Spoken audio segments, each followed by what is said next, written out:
says we're live. Okay, we are live, so you can get started. All right, I am Raymond Mullis. I am the chairman of the Sex Offender Risk Review Board. I call this meeting for December 19th, 2024 to order. It is available to the public, available on YouTube. I want to welcome any of our guests that are viewing us there. I would like to get a roll call for our board members, please.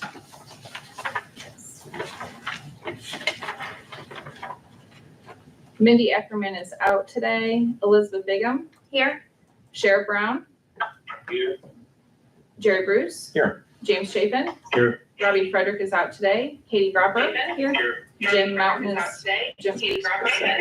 I just wanted to make sure it was working. Jim Morton will not be here today. Frank Wallace. Here. Bert Reeves cannot be here today. Lori Rozier cannot be here today. And Megan Thurman. Here. And that gives us a quorum. I'd like to begin by reading our mission statement. Our purpose and mission is protecting Georgia's children and communities at large by identifying convicted sexual offenders that present the greatest risk of sexually reoffending. It is the board's responsibility to determine the likelihood that a sexual offender will engage in another crime against a victim who is a minor or dangerous sexual offense. Assessments will be used by SORT to determine the risk level of the offenders. The offenders will be classified as a level 1, level 2, or sexually dangerous predators. Have all the members had an opportunity to review the cases for this meeting? Yes. Yes. Any? Yes. Okay. Have all members received an opportunity to review the minutes for the meeting? Were there any questions, concerns, or comments about the meeting, minutes from the last meeting? Do I hear a motion to adopt the minutes? So moved. I hear a second. Second. All in favor, say aye. Aye. Any opposed? The motion carries. We need to clarify who was the second. Sheriff Brown. Okay. Heard first. Okay. We do not have any active reports from officers or standing committees, so we will now move on to any unfinished business, which I see on the agenda is the retreat. Yeah, so I apologize, I realized I did not email this out, so I gave you a printout of the 6 different locations. And it has the overall cost, but does not include mileage and reimbursements. So giving you guys a little bit of, do we want to maybe do some other things, like everybody review that first, or did everybody get a chance to kind of look at that? Anybody have any opinions? Because we'll want to start figuring that out. And we can always wait till next meeting if y'all want to, and you have time to look at that, but by January, we got to start getting things set, I think. But if you have an idea now, that'd be great. I'm not available the April 30th through May 2nd date range. Okay. You don't have to plan it around me, but I definitely can't come that. That's exactly the same for me. Those are the same dates I have unavailable, the Conflict. 30th to the 2nd. Okay, so, you still have 2 other dates for Blue Ridge, but Amicalola Falls would be out. Lake Lanier and Brasstown's awfully expensive. So I'd be a little concerned about that, the expense of that. So probably, I enjoy Blue Ridge, and it's the most economical. I agree. I think Blue Ridge has been fine. And it's closer for some of you. Ridge is nice. Save on mileage. It has the most dates. I'm also, just for whatever information, I'm also not available April 9th to 11th. okay. So it looks like April, so maybe Blue Ridge, April 23 to 25. Works for Looking me. for people. Sheriff Brown, any thoughts? Does that look possible for you? Right now, it looks possible. We'll try to swing it in somehow, okay? Okay, wonderful. Thank you, Sheriff. So I don't know that you need, do they need to vote on it, or can we just, so everybody's good with Blue Ridge, the 23rd to the 25th? Okay, we'll start on that. Thank you. I appreciate that. Any other old business?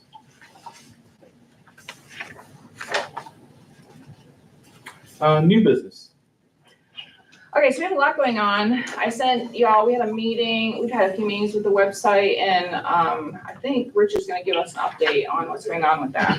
Okay. Starting in October, we looked at revamping our website, the public website, and checked a couple private companies. We ended up going with the GTA, the Georgia Technical Authority. They were the most economical, and plus that gets our website under a .gov domain name, which I think is highly more appropriate. Starting in November, we met with the GTA folks, determined what our needs are and what we would like. And through a few meetings, giving them information, we're looking at a potential go live at the end of January for the new site. And I think Tracy sent out to y'all, she sent out something about it to y'all, so you can take a look at it.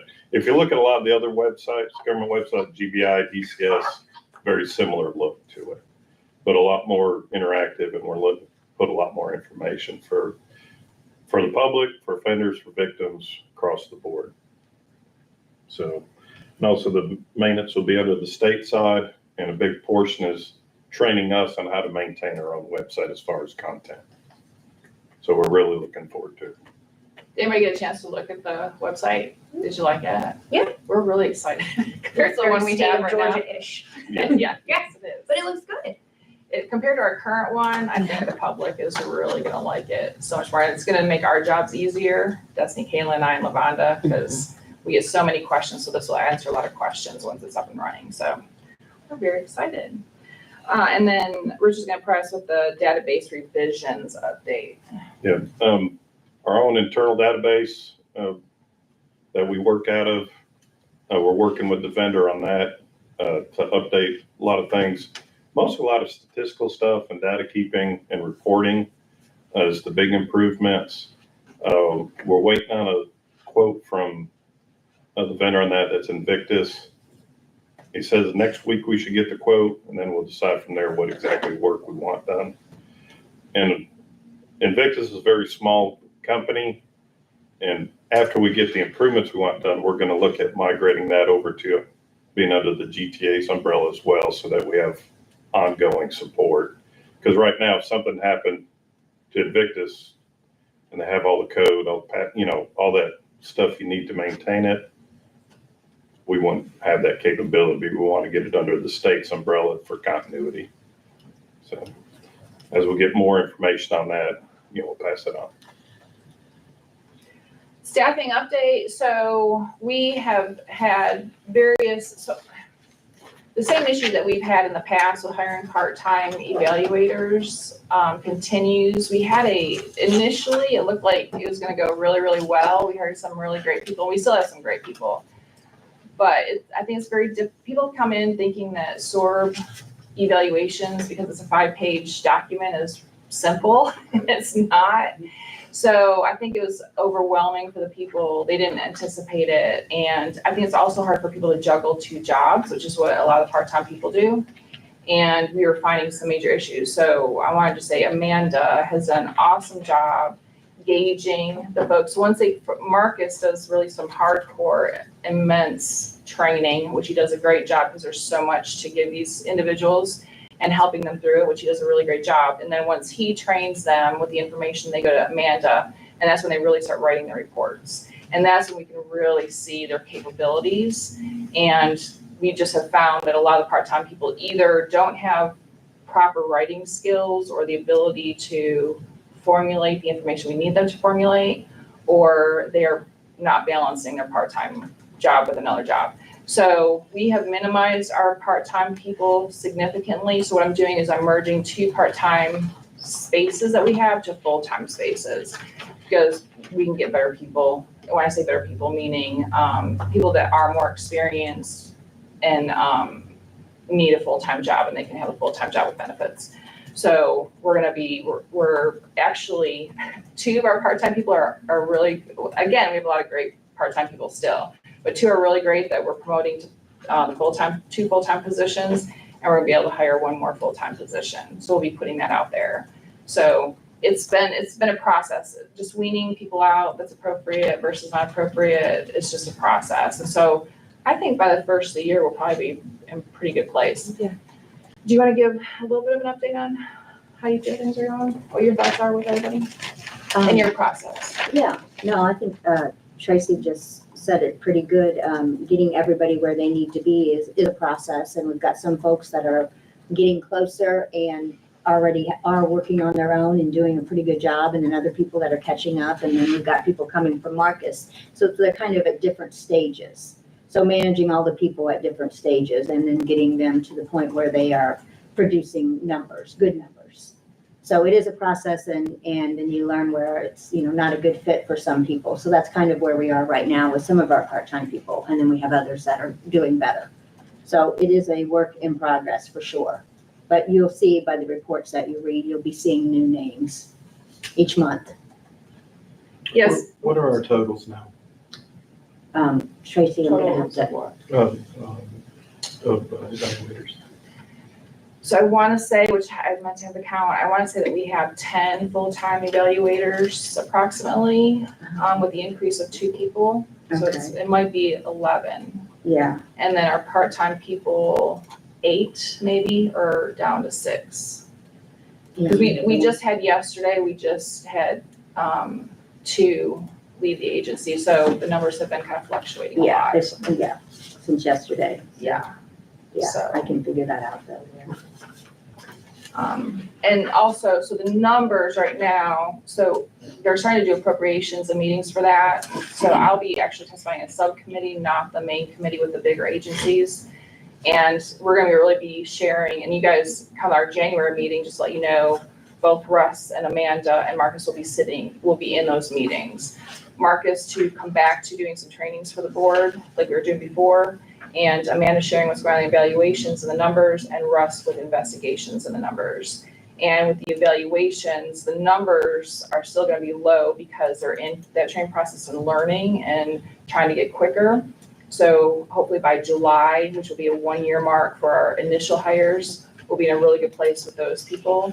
And with the investigations, you want to share a little bit of how that's going? And the 5 folks that were hired back in July are pretty much up to speed in closing, because we, as of a couple of days ago, we'd already closed like 80 for the month. And it normally was a struggle to get to 100 in a whole month with investigations, what we had beforehand.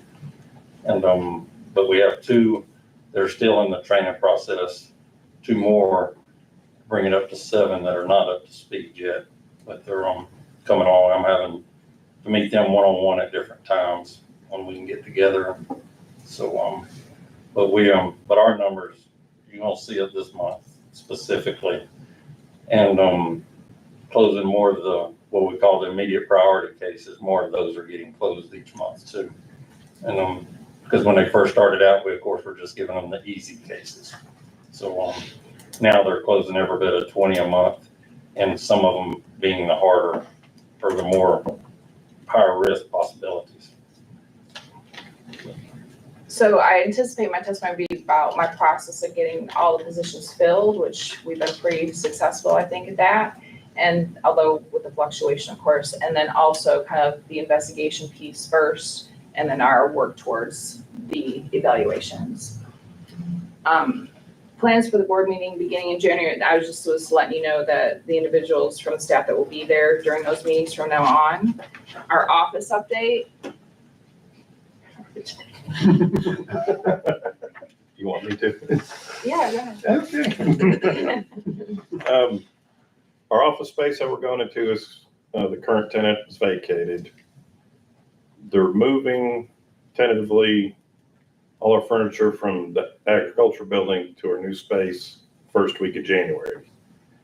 The only problem is they're supposed to do renovations in that space too, to make offices as well as a more secure entrance for our administrative staff.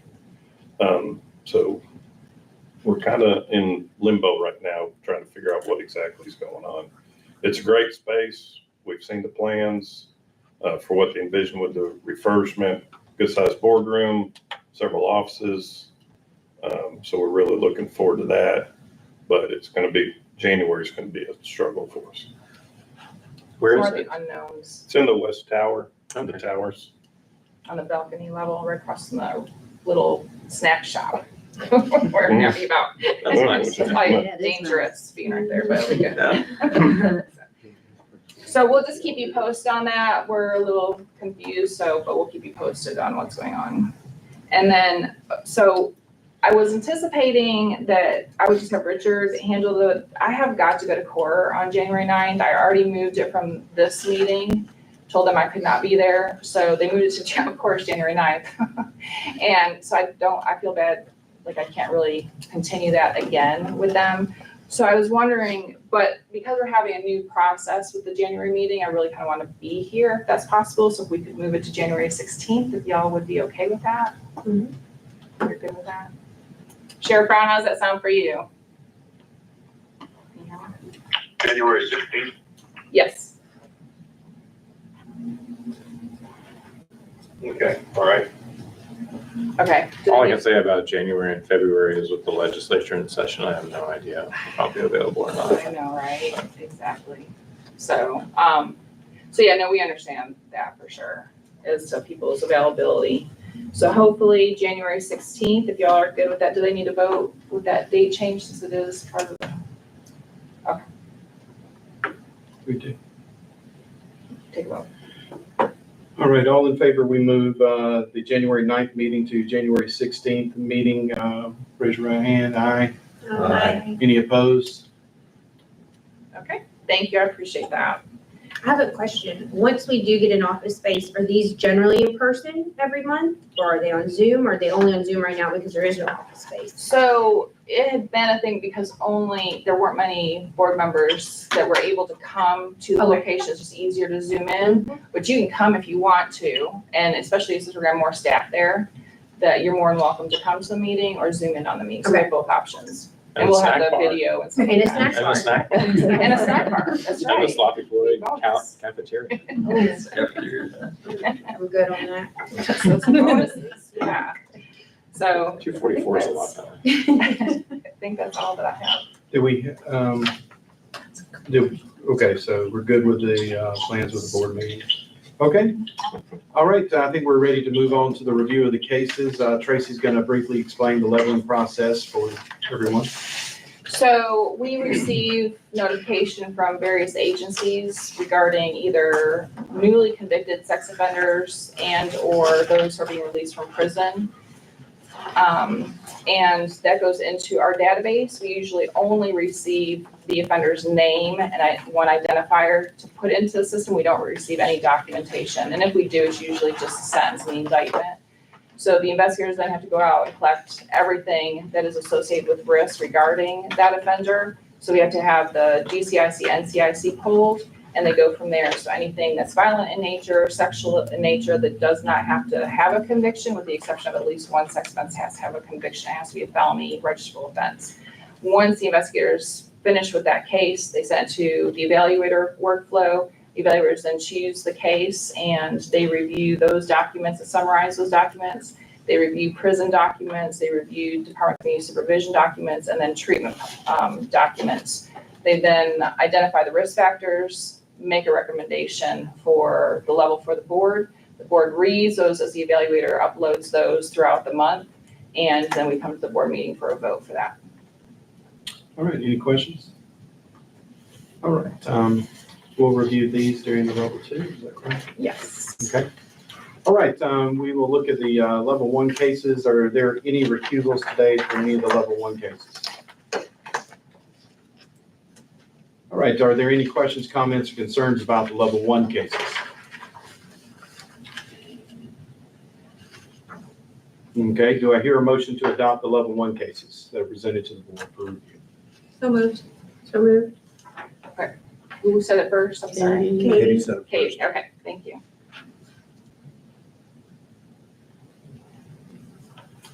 All right, so she was the second, so.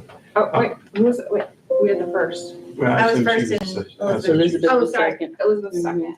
Okay, I didn't hear you say for a second, so, okay. All right, can I get a roll call? Yes, Elizabeth, Yes, here. Sheriff Brown. Here. Oh, We're just saying aye. Sorry, We're voting. I'm reading my notes. Okay, Okay, thank you. Jerry, I was about to say Aye. Jerry. Aye. James. Aye. Katie. Aye. Frank. Aye. Megan. Aye. They pass.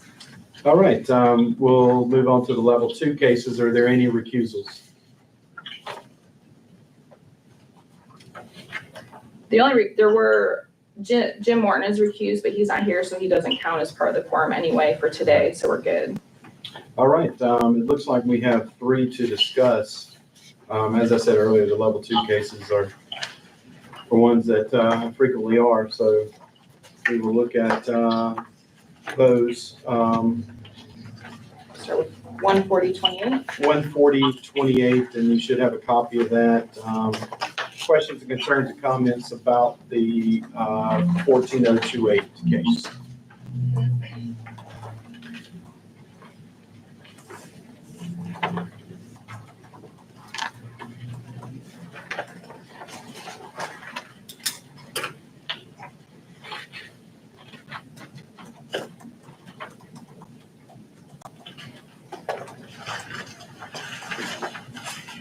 Amanda, is this the case that was originally a 1 and then it was pulled and we reviewed it and she increased the level to a 2? I believe so, yes, believe that- yes, Yes, I have it in my notes last time as a level 1, as a level 1, yes, in return for additional review. that is correct, okay, yes. Okay.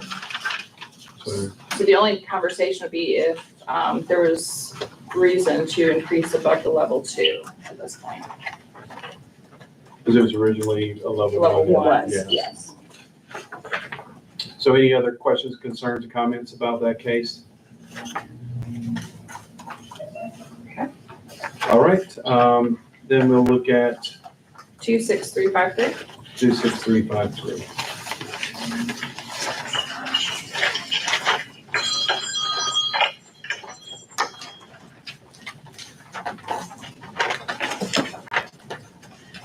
And Elizabeth, I believe this is the one you asked me to pull for review. I think it was the 7546. I sent the second email about this one, I think, but we decided not that it. this Oh, there's was not- already in there, yeah, because it's already pulled. So yeah, you had mentioned concerns about this too. And I don't know who, Jim Morton originally had this case That's pulled. right, that's right. And then, but you also had. 7546 was the one I was concerned about. So I can't pull it back up on the portal. That one will be for Jen. Oh, that will be, that's right, because we pulled it out. Oh, okay. But this one you also emailed me about concerns. So since Jim isn't here, if you wouldn't mind kind of sharing your perspective. What I noted about it, as far as what concerned me was the ages of the victim, and the ages, I think there was additional allegations. Let me read my notes real quick. Age of the victim, severity of the crime, the fact that he was engaging in anal sex with a 4-year-old child, which is extremely painful and sadistic in its own way. He was acting out sexually in prison. He admitted to, and I believe he was caught viewing pornography and conducting inappropriate searches on his phone. He was caught a year after his release, but we don't know when those began. And it appeared that he wasn't taking his parole and probation seriously, wasn't following the rules, won't admit to the offenses that he's committed. And his evaluation was all self-report. It didn't seem like there were any supporting, from what I recall. What's the number on this? I'm sorry, can you tell me what- 26353. Yeah, it says in February of 24, he underwent a psychosexual with family recovery. No official documents were reviewed and the evaluation was all based on self-report. If he's not even owning up to what he's been convicted of, how can we trust, everything that's just disclosed in the self-reported evaluation if we have no supporting documents or anything? So it was just concerning.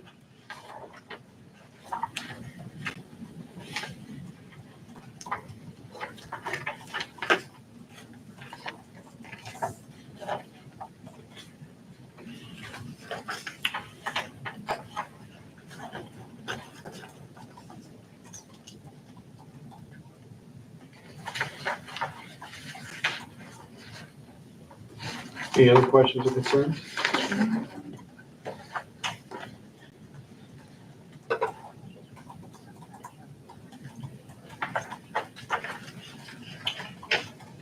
Do we see any need to look at the case to move it up to a different level or leave it where it is?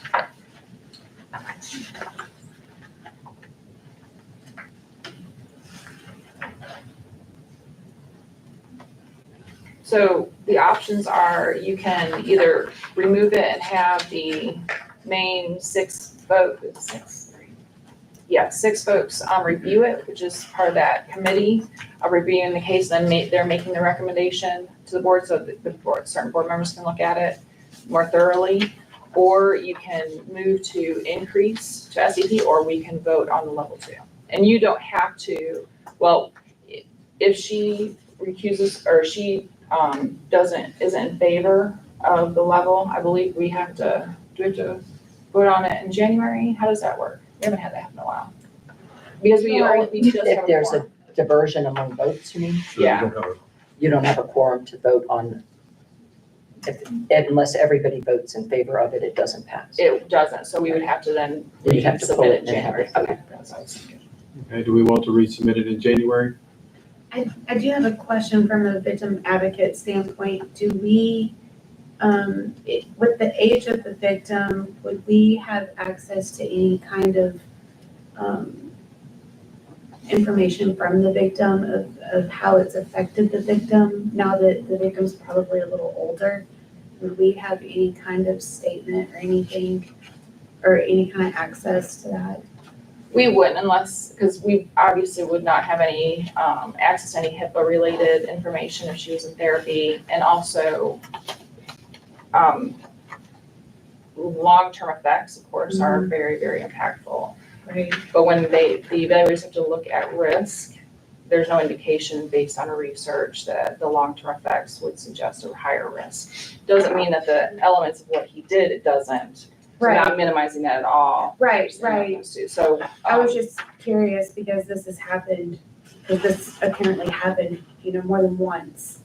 So that would be my thing is, if we were to re-level it or something like that, then it would be, that would be my question. So, but other than that, that was my only question. That's a good question. So the option would be removing it for the board members to review, meaning the 6 for the committee, or if we don't have the quorum, just waiting on January. Well, let's see, does anyone feel the need that we need to look at it being raised to the SVP? You say yes? Megan. Megan, yes. Anyone else? I'm really torn because, we have the evidence-based assessment being done. I kind of feel like since Bert's not here, I should just ask for it to be moved up anyway. That's true. But no, there are a lot of concerns with this, so I wouldn't be opposed to asking where to be moved up. My thing is I don't see any risk reducing factors either. Yeah, That's one of the things I look at too with the level 2s is are there any risk reducing factors that have kept them from possibly moving? But as far as the statics go, Marcus, that's pretty much where most of the baseline for a 2 is. Yeah, the statics will reflect the rest of the day he's returned to the community. Right. So that was most accurate in September of 2022. And then anything that happened since then moves the needle up or down. And do we have information that there was something that would move it forward? To move forward. To move that needle up since. To SEP? Yeah. Well, I think so what Elizabeth is saying, kind of what you were saying, is that there were no identifiable protective factors. And so I think the decision comes with, do you think that's sufficient enough in addition to the other factors listed in the report to move them up? I think that, it might not be a bad idea for the board 6 to review it. Okay. Can we look and see if there's anything new that's been, because he's on probation, I'm assuming. Can we look and see if there's any new? Since October. Since October, so it'd be in November and December, Yeah. yes. We could see if there's any new information in November and December. Yeah. That's where I was. He also didn't enroll. Well, yeah, so we'll get you new information, get out to you guys at the beginning of January. Okay. All right, so we got a vote on that? Correct. Yes. Do I hear a motion that we pull this case for the internal review of the 6 members? I'll move for that. You hear a second? Second. Second. But that was, I was proxy for Bert. Okay. All in favor? Aye. Any opposed? Motion carries. Now we have the last case, and that's yours, Elizabeth, is that correct? No, this is a 31331 Okay, case, oh, and okay. this is the juvenile case. The juvenile case.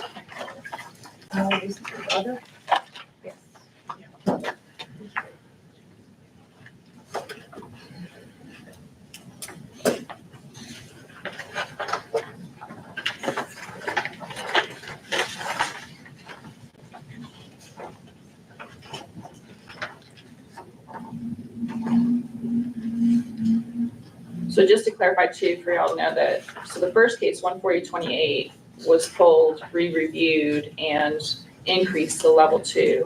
26353 and 31331 were removed and remained a level 2. So the level didn't change based on the reassessment. Just to kind of give you an idea where the process of what's happening with these cases.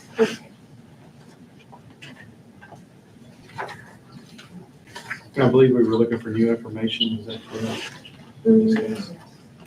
Yes. Yeah, I think it was like his history and, if my memory serves me, there was some history of abuse that was maybe done to him, I think, that got him into this way of thinking that it was okay or something like that, because it was like, he didn't just wake up one day and think like, I'm gonna start doing this, like something was done to him. I think was our conversation with him.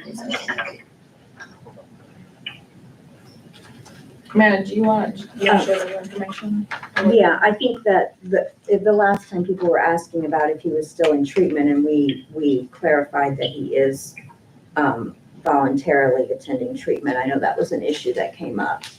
As far as his history, yes, he does have a history of being sexually abused. All the children did, which I'm assuming Justin, found that out. Yeah, the children did, and the children began offending on each other. So that was in the history.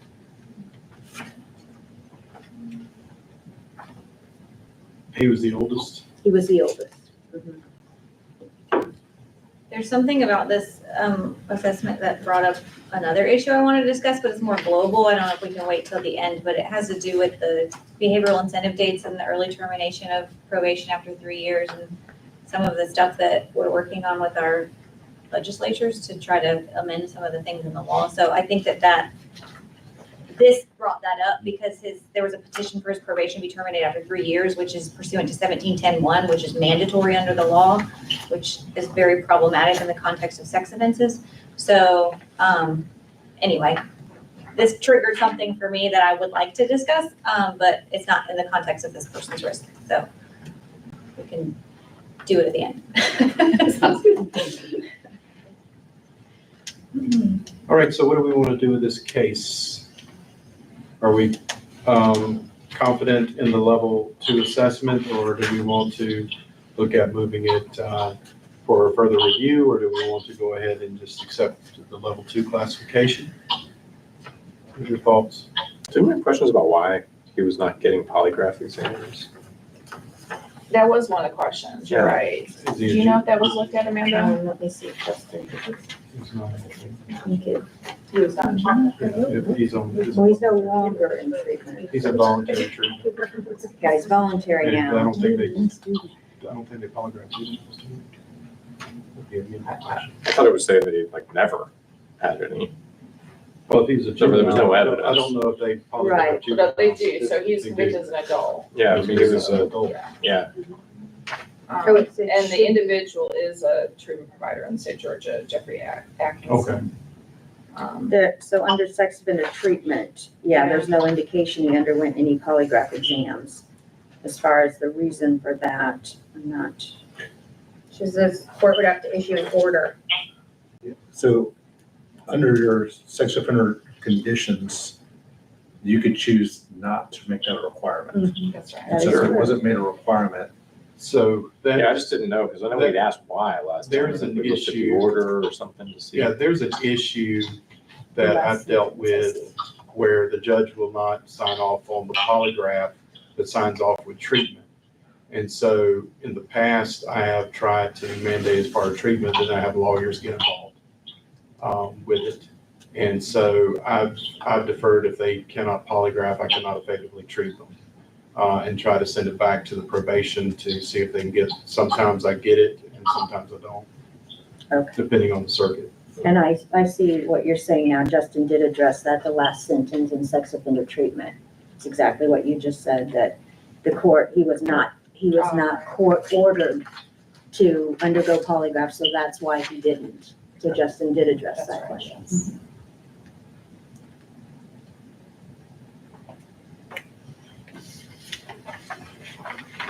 My question is, does the lack of the polygraph element make the recommendation less reliable? Depending on what would come out of that. Now, we already know, we don't really need a polygraph to say what his interests were as a, when he did these crimes. However, if he's continued to engage in high-risk thoughts or behaviors. Right, that was what we would know from that. Yeah, But I do like the fact he's still in treatment. and he's chosen on his own to say, that's a big deal. Because that rarely happens in treatment that they choose to stay on their own. They usually fail pretty quickly. And the fact that he's been able to manage himself and no longer in a controlled environment has been, I think that's a great point. yeah.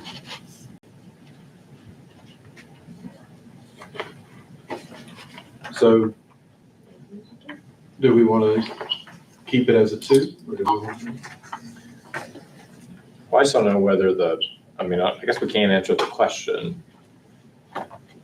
Open-ended question was whether the lack of the polygraph component, by itself, it doesn't increase his risk. It's just that we would have more information that would better enable us to assess his risk. We can't get it without going back and somebody making a request for him to be, and it's not likely to happen now that he's basically Right. out. And so, I think we should leave it where it is.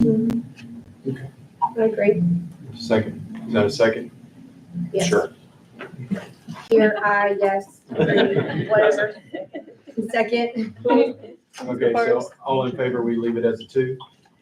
Aye. Any opposed? All right, stays as a 2. All right. So any other cases in the level 2 that anyone has questions, comments, concerns about? All right, can I get a motion then that we adopt the level 2 cases presented to the board for review? Second? So moved. Give it a second. James. Okay. All right, can I get a roll call? Yes. Elizabeth? Aye, thank you. Sheriff Brown? Can't keep this straight. Your vote? Vote. Oh, thank you. Jerry? Aye. James? Aye. Katie? Aye. Frank? Aye. Megan? Aye. So they all passed with the exception of removing case 26353. All right.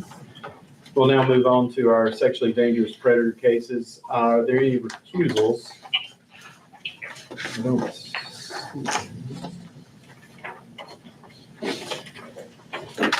Yeah, there's none. All right, are there any questions, comments, concerns about the sexually dangerous predator cases?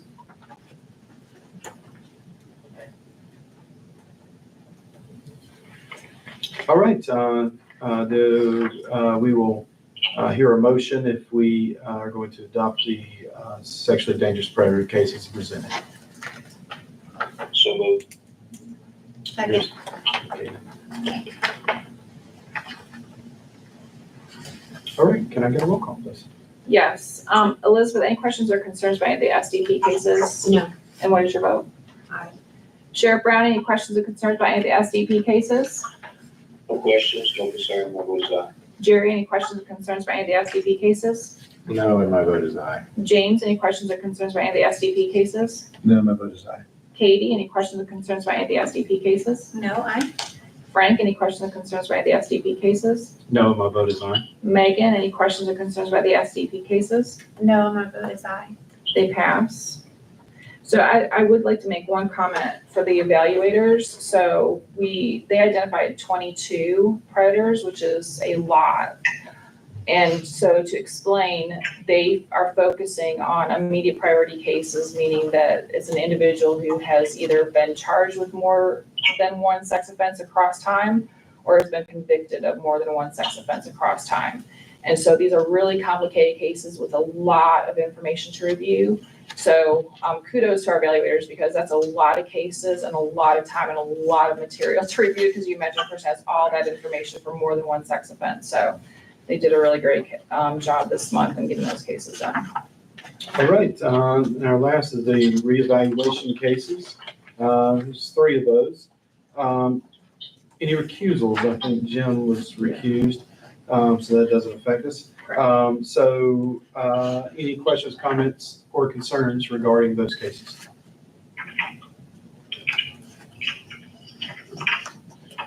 All right, so do I hear a motion that we accept those reeval cases presented to the board? I move, we do so. Sure. Yeah. All right, can I get a roll call? Yes. Elizabeth, any questions or concerns about any of the reval cases? No. Your vote? Aye. Sheriff Brown, any questions or concerns about any of the reval cases? No, my vote is aye. Jerry, any questions or concerns about any of the reval cases? No, and my vote is aye. James, any questions or concerns about any of the reval cases? No, my vote is aye. Katie, any questions or concerns about any of the reval cases? no, I, Frank, any questions or concerns about any of the reval cases? No, my vote is aye.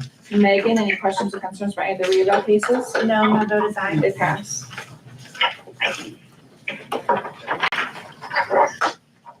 All right. Any other questions, concerns, comments about anything? Okay, do I hear a motion? I'm sorry. Oh, you had. I was just gonna bring up what we discussed in the context of the law and sort of the overlap of what we do on the board.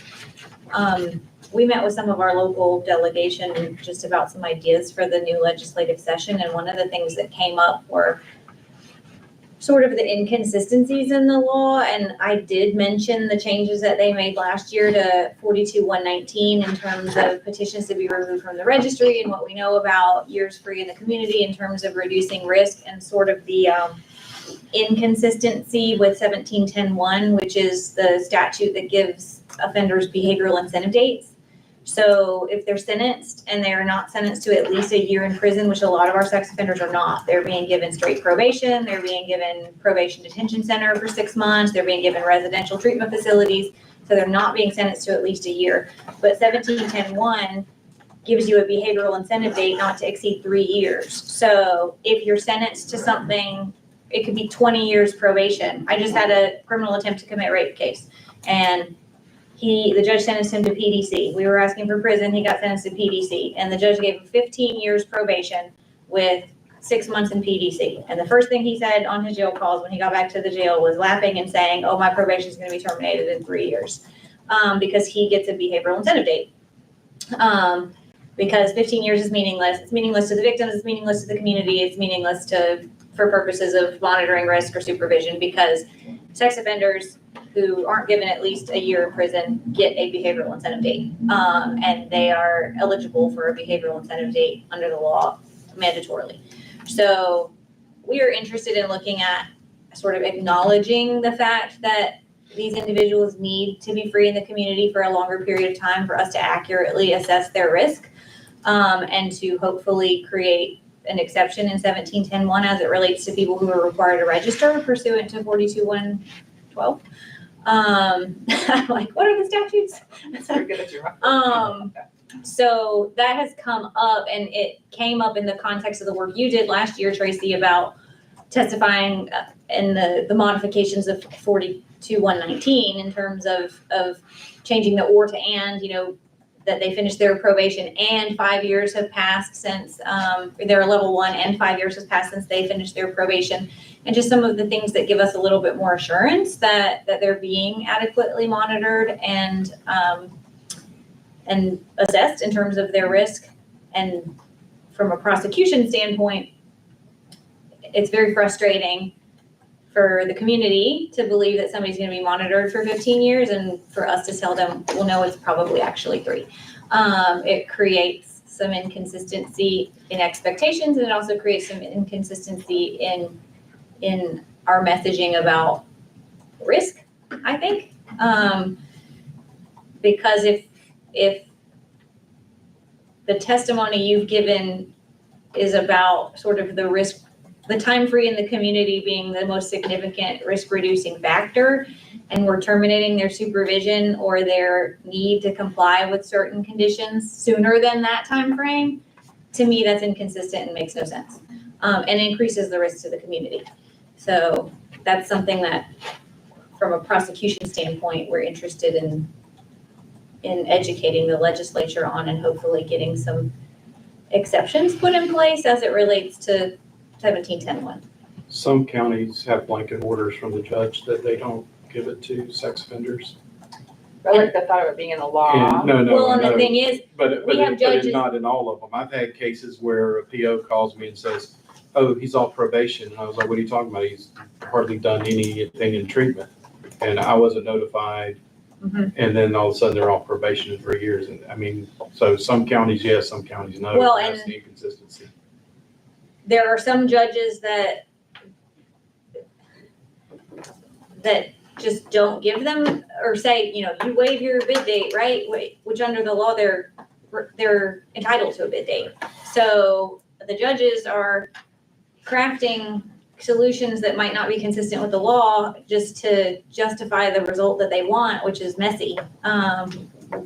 We really need to shore it up in the statute, whether they are or are not entitled to it.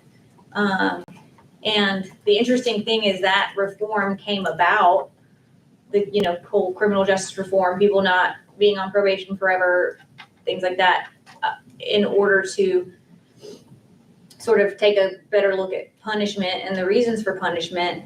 But it sort of incentivizes sending people to prison, because if they get at least 1 year in prison, they're not entitled to a behavioral incentive date.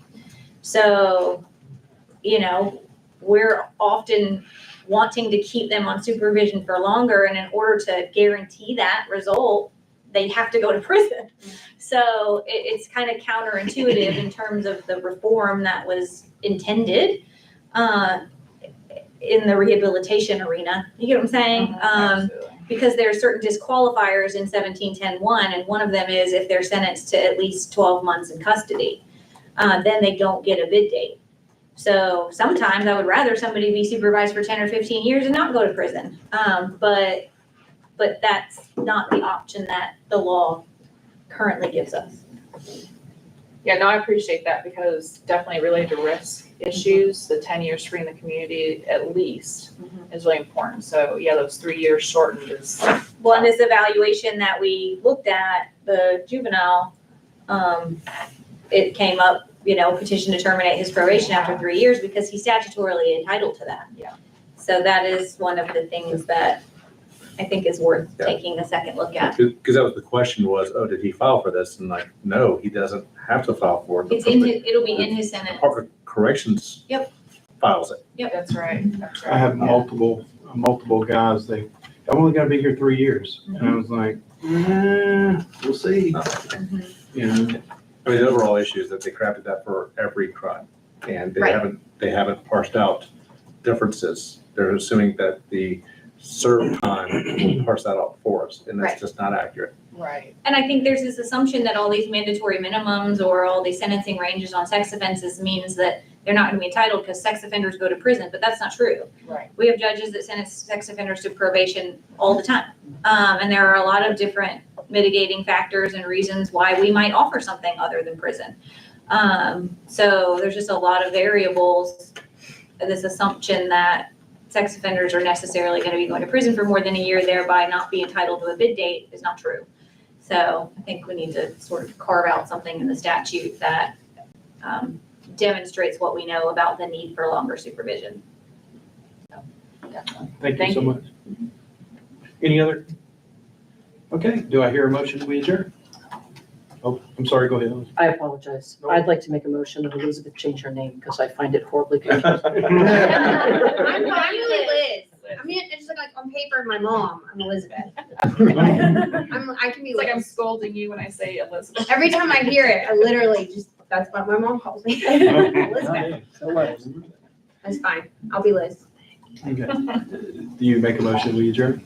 Yes, Liz does. Thank you, Liz. Yes, yes. Do I hear a second? Second. All in favor? All right, thank you, Judge.